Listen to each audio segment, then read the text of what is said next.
de l'agneau assis sur le trône. Seigneur, nous voulons que ton règne vienne ce matin. Viens régner dans nos cœurs et dans nos pensées. Viens régner dans nos corps et dans cet endroit. Viens régner dans ce culte qui t'est dû, Seigneur. Nous sommes rassemblés ce soir à ton nom. Nous sommes rassemblés ce matin pour t'adorer. Que toi seul tu reçoives la gloire et que tu règnes à jamais dans la vie de chaque personne. Nous voulons que tu règnes dans l'église. Nous voulons que tu règnes dans la vie de ce peuple. Nous voulons que tu règnes dans la vie de cette communauté. Nous voulons que tu règnes, Jésus. Nous voulons que tu règnes en ces lieux. Nous voulons que toi seul tu règnes, Père. Règne dans les cœurs de chacun. Règne dans les âmes de chacun. Règne dans les corps de chacun. Règne dans les maisons de chacun. Règne dans les projets de chacun. Règne dans les maisons de chacun. Règne dans la vie de chacun. Règne dans la vie de chaque enfant. Règne dans la vie de chaque femme. Règne dans la vie de chaque homme. Au nom de Jésus. Amen. Donne-moi qui parle. Amen. Amen. La Bible dit, Jésus dit, je suis le chemin. Je suis la vérité et je suis la vie. Nul ne vient au Père que par moi. Amen. Verset 16. Moi, je paierai le Père. Il vous donnera un autre consolateur, afin qu'il demeure éternellement avec vous. L'esprit de vérité que le monde ne peut pas recevoir, parce qu'il ne les voit point et ne les connaît point. Mais vous, vous les connaissez. Car il demeure avec vous, il sera en vous. La partie qui m'intéresse, il sera en vous. Amen. Amen. Verset 10. Ne crois pas que je suis dans les Pères et que le Père est en moi. Les paroles que je vous dis, je ne les dis pas de moi-même. Mais le Père qui demeure en moi, c'est lui qui fait les œuvres. Je suis dans les Pères et le Père est en moi. Et le Père fait les œuvres par moi. Acclamons la parole du Seigneur. Veuillez vous asseoir s'il vous plaît. Je te parlais de secret derrière la puissance du Saint-Esprit. Le secret derrière la puissance du Saint-Esprit. Amen. Jésus commence par leur dire que moi je suis le chemin. Je suis la vérité et je suis la vie. Il est le chemin parce qu'il est la seule voie et l'unique voie qui relie l'homme à Dieu. Il n'y a jamais de salut sans l'œuvre de Christ. Donc il leur dit, moi je suis la porte et la voie qui vous amène à la vie éternelle. En dehors de moi, il n'y a point de salut. En dehors de moi, il n'y a point de vie éternelle. Laisse-moi vous dire quelque chose. Le Seigneur dit clairement, je ne suis pas un prophète. Je ne suis pas un messager. Mais je suis le sauveur. Je suis l'unique voie qui vous permettra de rencontrer Dieu. Amen. Amen. Aucun prophète ne l'a dit avant. Le prophète venait de la part de Dieu. Il parlait de la part de Dieu. Mais lui vient nous dire que c'est lui seul qui nous amène au Père. Il est le chemin qui nous amène au salut. Il est le chemin qui nous amène à la vie éternelle. Il est le chemin qui nous amène à la grâce. Il est le chemin qui nous amène à la bénédiction. Il est le chemin qui nous amène à la restauration. Il est le chemin qui nous amène à la paix. Il est le chemin qui nous amène à la joie. Il est le chemin qui nous amène de tout ce que Dieu a prévu pour nous. Donc on ne peut recevoir de Dieu que par Jésus-Christ. Il est l'unique chemin pour que les malades retrouvent la guérison. Il est l'unique chemin pour que les captifs retrouvent la liberté. Il est l'unique chemin pour que les délaissés retrouvent la joie.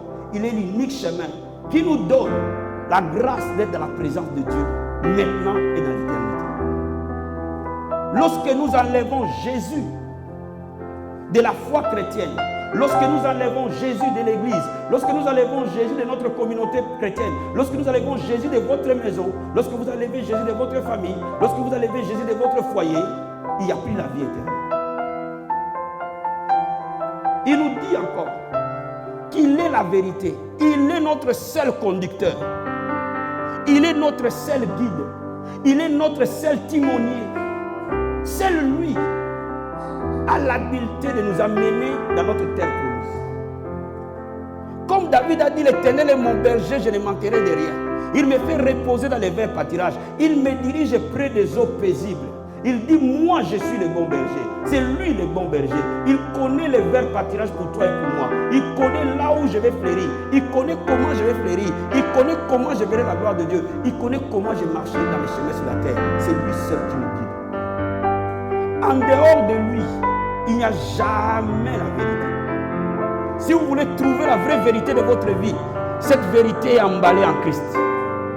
Si vous voulez trouver le vrai sens de votre existence, ce sens-là est caché en Jésus-Christ. Si vous enlevez Jésus, vous enlevez la lumière. Il dit, je suis la lumière du monde. Celui qui me suit ne marchera pas dans les ténèbres, mais il aura la lumière de la vie. Cela veut dire que seul Jésus est la vraie lumière qui nous guide. Seul Jésus est la vraie lumière qui nous conduit. Seul Jésus est la vraie lumière qui nous amène à vivre ce que Dieu a prévu pour nous. Lorsque nous enlevons Jésus, nous le remplaçons par quelque chose d'autre. Lorsque nous enlevons Jésus, nous le remplaçons par une personne d'autre. Lorsque nous enlevons Jésus, nous le remplaçons par notre pasteur. Lorsque nous enlevons Jésus, nous le remplaçons par notre guide spirituel. Lorsque nous enlevons Jésus, nous le remplaçons par nos habitudes. Lorsque nous enlevons Jésus, nous le remplaçons par autre chose. Tout devient faux. Parce que lui seul est la vérité. Donne-moi amen. Donne-moi amen. Donne-moi amen. Alléluia. Aucun homme n'a dit qu'il est la vérité. Confucius a dit que je cherche la vérité. J'ai fourni des efforts pour saisir la vérité. Mais lui seul a été capable de nous dire, moi qui suis devant vous, je suis la vérité. Et il dit, celui qui me suit ne marchera pas dans les ténèbres. Oh my God. Je vais te dire ce matin, nous pouvons accomplir par la grâce de Dieu ce que Dieu a prévu pour nous. Il dit, celui qui me suit ne marchera pas dans les ténèbres. Laisse-moi t'expliquer quelque chose. Si tu suis Jésus, les ténèbres ne pourront jamais te toucher. Si tu suis Jésus, les ténèbres ne pourront jamais entrer dans ta maison. Si tu suis Jésus, les ténèbres ne pourront entrer dans ton travail. Si tu suis Jésus, les ténèbres ne pourront jamais toucher ton enfant, ni ce qui t'appartient. Si l'église vit abondante, tu suis Jésus, les ténèbres ne peuvent pas entrer dans cette église. Dis Amen. Dis Amen. Quand vous enlevez Jésus, les ténèbres entrent. Or, les ténèbres, c'est le diable. Il vient pour un seul but, détruire, égorger et tuer. Là où la présence du diable se manifeste, vous verrez la destruction. Là où la présence du diable se manifeste, vous verrez le mal. Mais là où Jésus se manifeste, vous verrez la vie. Dis Amen. Dis Amen. Dis Amen. Il dit, je suis la vie. La partie qui m'a touché pendant qu'il m'a donné ce message, il dit, je suis la vie. Laisse-moi t'expliquer quelque chose. Jésus est l'unique canal qui nous transmet la vie et qui permet de maintenir la vie. Quand vous voyez au commencement, quand Dieu a créé l'homme, il a créé par la poussière, il a créé par la boue. Mais cette boue n'avait pas de vie. Jusqu'à ce que Dieu a soufflé dans cette boue et la vie est rentrée. Laisse-moi te dire, une personne, une église, une famille, un être humain sans Jésus est comme de la boue sans vie. Il faut que Jésus arrive pour que la vie apparaisse. Or, tout ce qui a vie fleurit. Je vous ai dit, j'ai dit, là où il y a la vie, il y a une progression naturelle. Si la vie entre en toi, tu verras naturellement les choses aller du bon côté. Quand vous voyez les choses aller du mauvais côté, sachez-le que la vie n'est plus. Et trouvez pourquoi la vie n'est plus, parce que Jésus n'est plus. Dis Amen. Que Jésus revienne dans nos cœurs ce matin. Que Jésus prenne la place dans nos vies ce matin. Que Jésus prenne la place dans l'église ce matin. Que Jésus prenne la place dans nos foyers ce matin. Que Jésus prenne la place dans la vie de tout un chacun de nous. Laisse-moi te dire, lorsque vous enlevez Jésus-Christ, c'est question de temps. Parce que quand Dieu a dit à Adam, le jour où tu mangeras ces fruits, tu mourras. Donne-moi amen. Mais laisse-moi t'expliquer. Le jour où Adam a mangé les fruits, il n'est pas mort ce même jour-là, humainement. Mais spirituellement, il était déjà mort. La vie qui était en lui partait petit à petit, jusqu'à ce que le corps a suivi. De la même manière, la mort entre petit à petit, de la même manière, la vie entre petit à petit, dès l'instant où Jésus, la source de vie, est dans nos cœurs. Mais il nous dit ce matin, je ne vous laisserai pas seul, je vous donnerai l'esprit de vérité pour qu'il vienne habiter en vous. Ce qu'il me dit par là, comme moi je suis le chemin, moi je suis la vie, moi je suis la vérité, l'Esprit de Dieu est le chemin, et la vie, et la vérité. Et quand l'Esprit de Dieu vient habiter en vos cœurs, il vous amène la présence de Christ. Nous devenons automatiquement des temples pour lui. Laisse-moi t'expliquer quelque chose ce matin. Par le Saint-Esprit, si tu l'embrasses, si tu le connais, Jésus n'habite plus au ciel, il est dans ton cœur, il est dans mon cœur, dans ton cœur à toi. Dis-moi Amen. Dis-moi Amen. Dis-moi Amen. De la même manière que Pierre, Jean, Jacques, Matthieu ont marché physiquement avec Jésus, de la même manière les personnes de l'Esprit marchent avec l'Esprit de Dieu. Il habite dans nos cœurs. Et de là, il nous amène dans la vérité. Et de là, il nous amène dans la vie. Et de là, il nous amène dans les chemins. Voilà pourquoi ce matin, le Saint-Esprit est l'unique moyen qu'un chrétien peut mener la vie chrétienne. Celui qui ne marche pas par l'Esprit devient pharisien. Nous pouvons être religieux sans être chrétiens. Nous pouvons être religieux sans marcher dans le christianisme. Le christianisme, c'est tout simplement lorsque nos vies sont soumises à la direction et à la conduite de Christ par le Saint-Esprit. Ceux qui sont conduits par l'Esprit de Dieu sont fils de Dieu. Cela veut dire que quand l'Esprit de Dieu vient habiter en nous, il amène la présence de Jésus dans nos cœurs.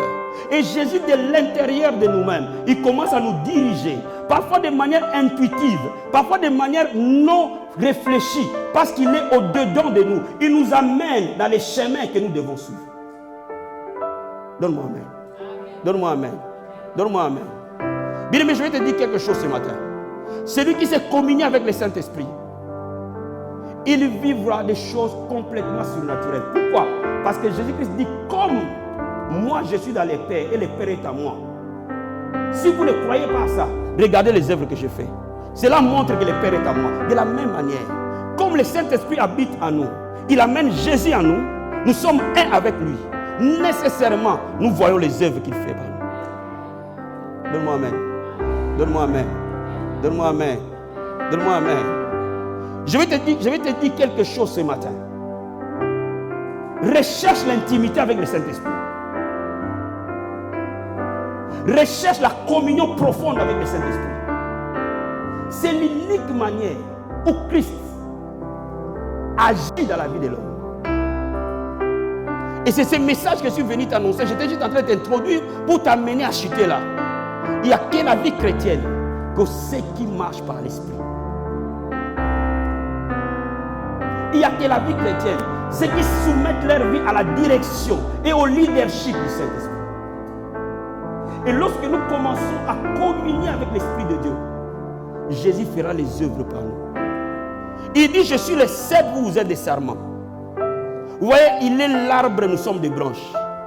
Le fruit ne pousse jamais sur l'arbre. Le fruit pousse dans la branche. Mais la vie qui donne fruit pousse, monte par l'arbre. Cela veut dire que si vous cherchez un fruit, vous ne le trouverez pas dans l'arbre. Vous le trouverez sur la branche. Cela veut dire qu'aujourd'hui, Jésus-Christ ne guérit plus.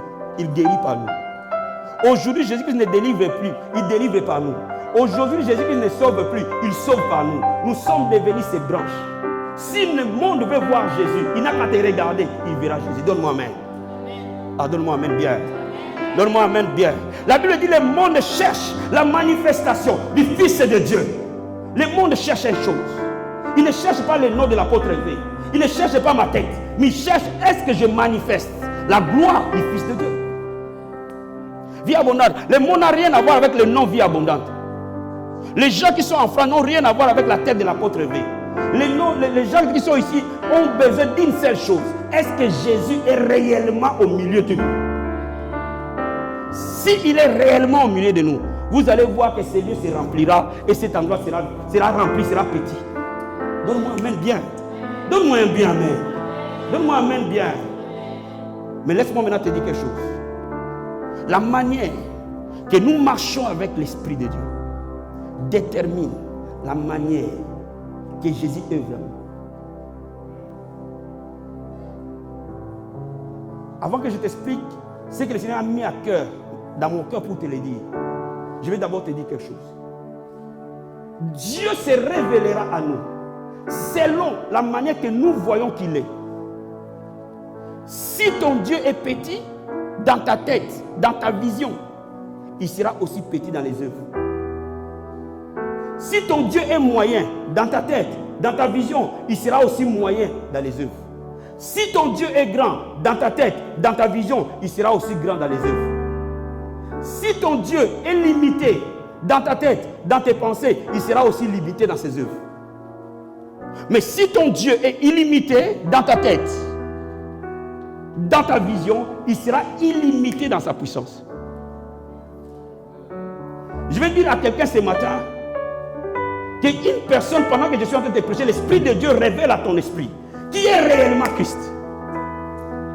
Parce que vous ne pouvez pas connaître Jésus, vous ne pouvez pas connaître ce que réellement il est. Vous ne pouvez pas connaître sa grandeur, sa profondeur, sa hauteur, sa puissance, si ce n'est par la révélation de l'Esprit de Dieu. Quand Christ pose la question aux disciples, qui suis-je? Ils lui disent, tu es Jean, tu es Élie. Et Pierre lui dit, tu es le Fils de Dieu. Jésus de Nazareth, le Messie. Il dit, ce n'est pas la chair ni le sang qui t'a révélé ça. Mais c'est mon Père qui te l'a révélé. Écoute-moi bien. Écoute-moi maintenant bien. Jusqu'à ce moment-là, Jésus appelle Pierre Simon. Il dit, Simon, ce n'est ni la chair ni le sang qui te l'a révélé. C'est mon Père. Simon veut dire mouvant. Simon veut dire instable. C'est ça le mot Simon. Simon veut dire mouvant, instable. Mais quand Simon a eu la révélation du Fils de Dieu, Jésus ne l'a derrière. Jésus ne l'a plus appelé Simon. Il a appelé Pierre. Il l'a appelé Roc. Parce qu'il a eu la révélation du Fils de Dieu. L'identité de Pierre a changé. Parce que dans la Bible, pour que Dieu change de vie, il change de nom. Dis Amen. Dis Amen. Quand Jésus-Christ dit à Simon, tu n'es plus Simon, tu es Pierre.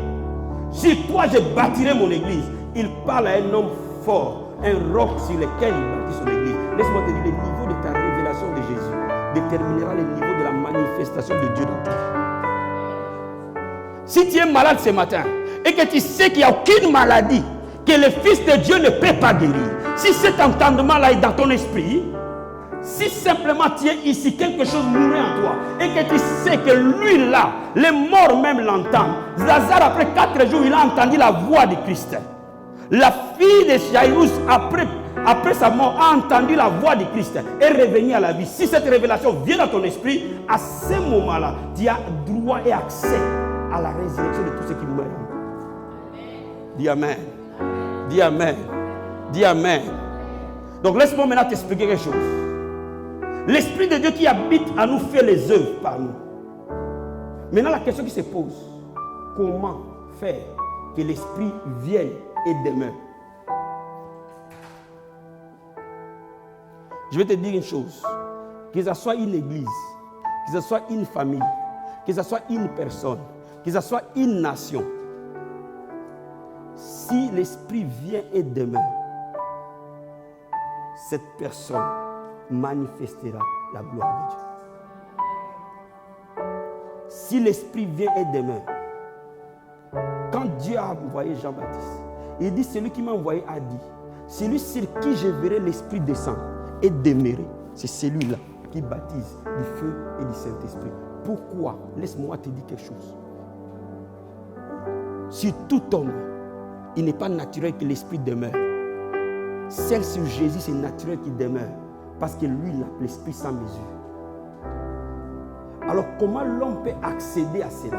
Que l'Esprit de Dieu vienne sur moi et qu'il demeure sur moi. Vous voyez, tu peux être à l'église, il y a des moments tu sens l'onction de Dieu, tu trembles. Mais quand tu sors ici, là, l'Esprit de Dieu te quitte.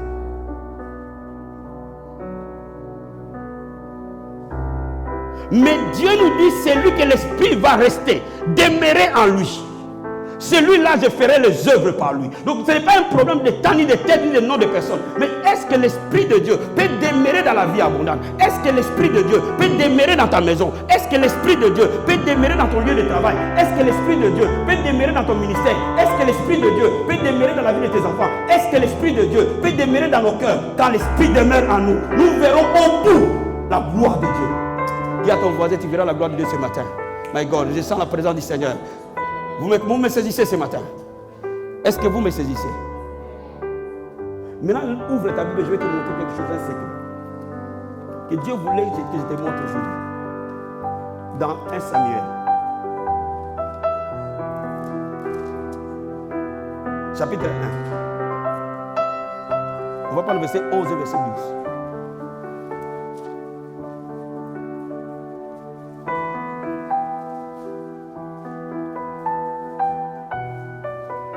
Vous êtes avec moi? 1 Samuel chapitre 1 verset 11 et 12. La Bible dit ceci.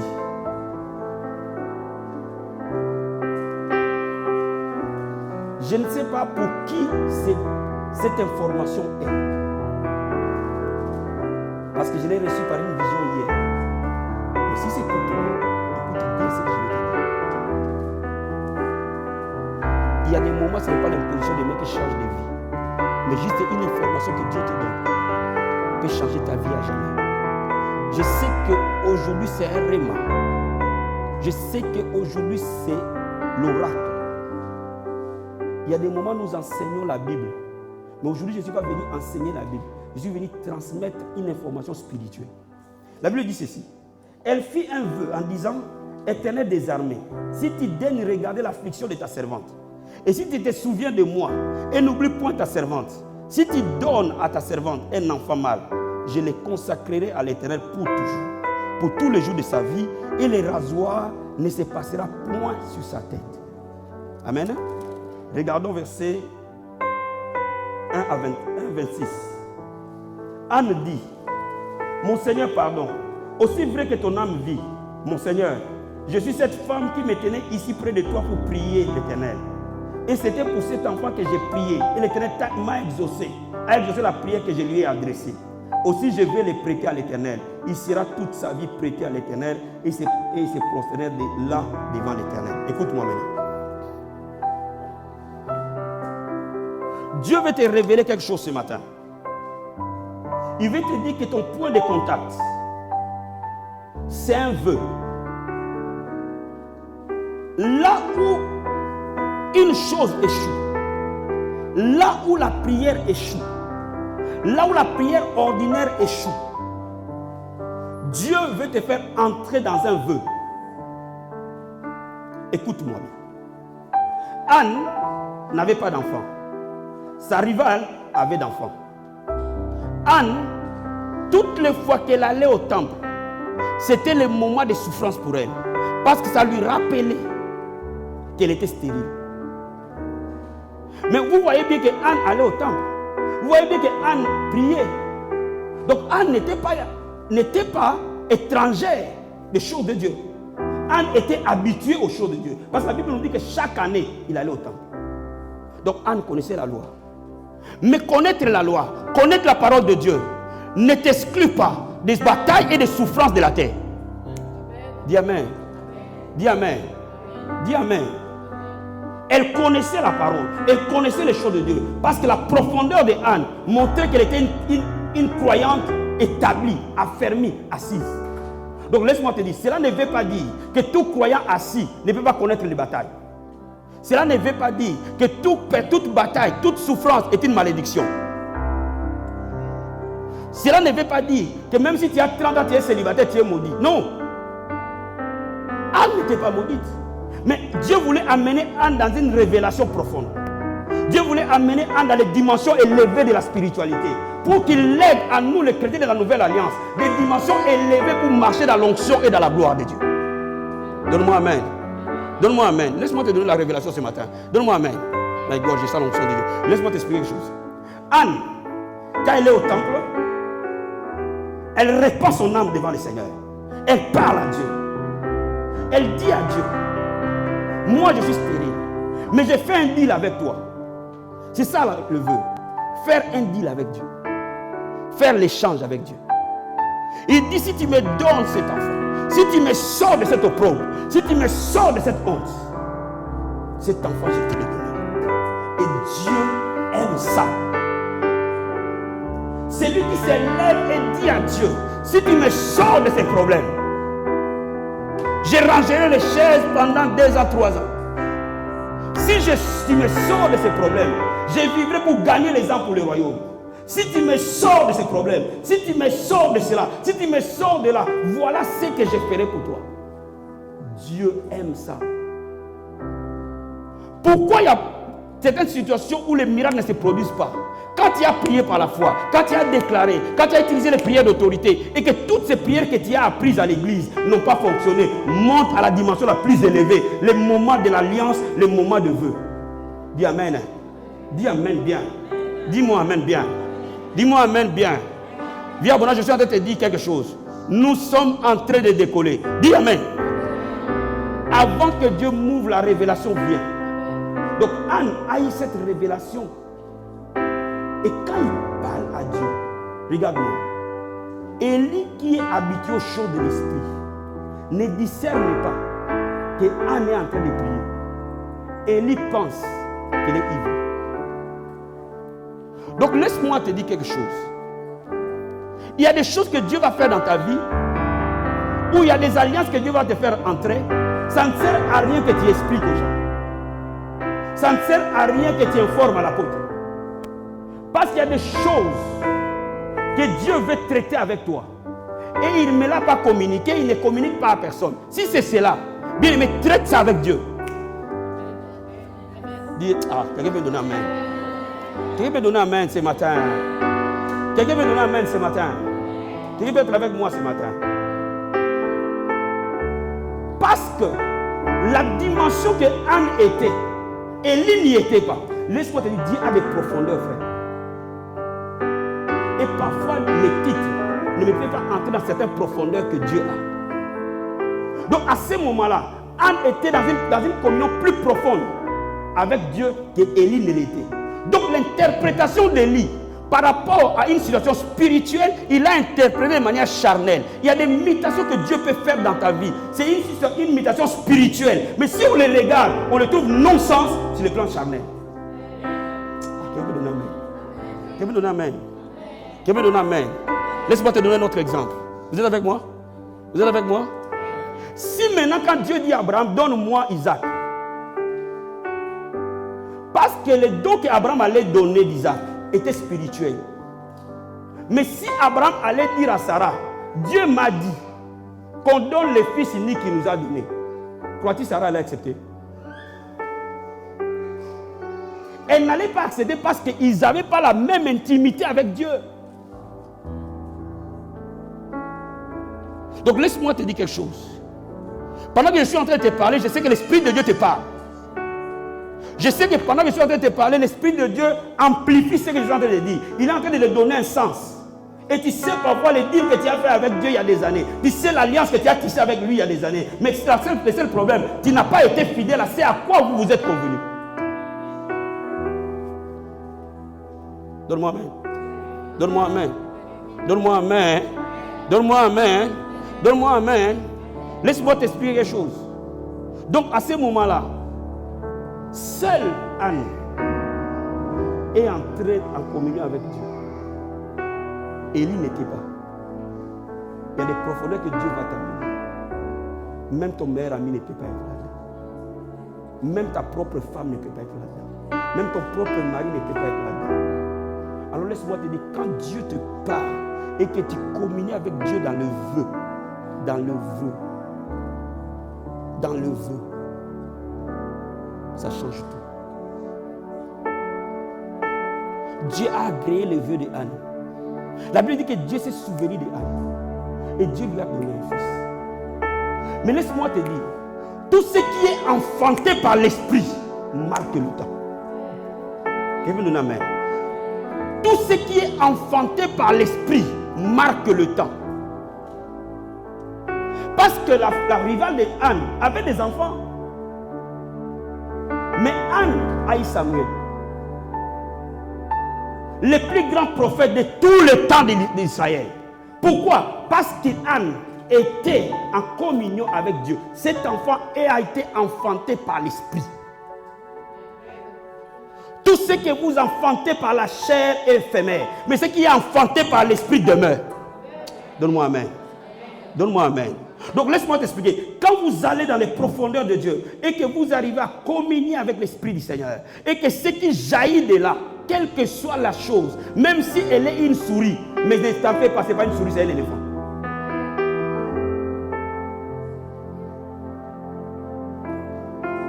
Tu me comprends? Anne, parce qu'elle a communié avec Dieu et Dieu a réagi à la prière d'Anne. Et là, il s'en va. Et laisse-moi te dire, Samuel, c'est celui qui a oint David. Et c'est David qui a eu l'alliance du Messie. Donc si nous sommes sauvés, Samuel a joué un rôle. Si nous sommes sauvés, Anne a joué un rôle. Laisse-moi te dire quelque chose. Sois dans l'esprit. Vis dans l'esprit. Marche dans l'esprit.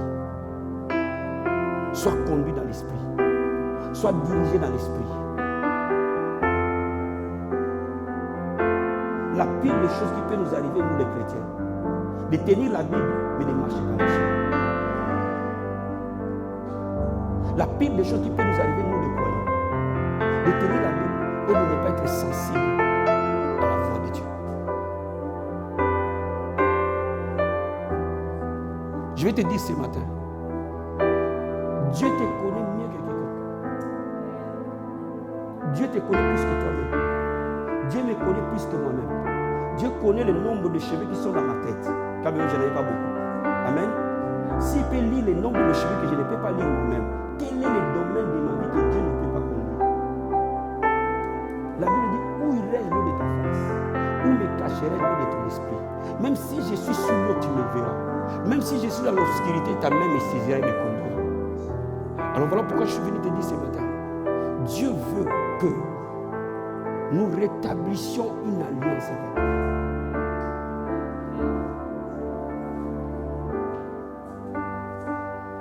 C'est pour cela que je suis venu t'annoncer dans la vie abondante. À partir du 15 août, nous allons avoir 70 jours pour chercher Dieu. Donne-moi amen bien. Donne-moi amen bien. Donne-moi amen bien. Donne-moi amen bien. J'ai dit il y a des vœux personnels, mais il y a des vœux collectifs. Nous allons avoir 70 jours. Nous chercherons Dieu. Et bien aimé, tu verras comment cette année va finir pour toi. Parce que nous entrons déjà à la dernière partie de l'année. C'est une année qui a été profondément bénie. Amen. Mais qui est encore du temps. Et nous allons entrer dans une alliance particulière. 70 jours pour chercher Dieu. Dis à peu près 70 jours pour chercher Dieu. Dis-lui plus fort, 70 jours pour chercher Dieu. Rappelez, 70 jours pas pour chercher l'apôtre. Mais pour chercher Dieu. Pourquoi je le précise? Je veux que votre foi soit bâtie sur Christ.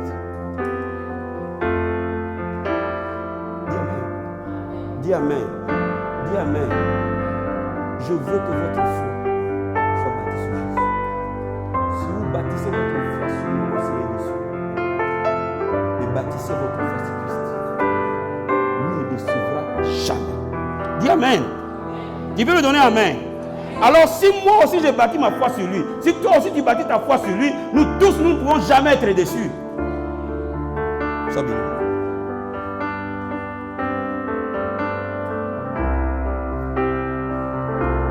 Alors voilà pourquoi je suis venu te dire quelque chose.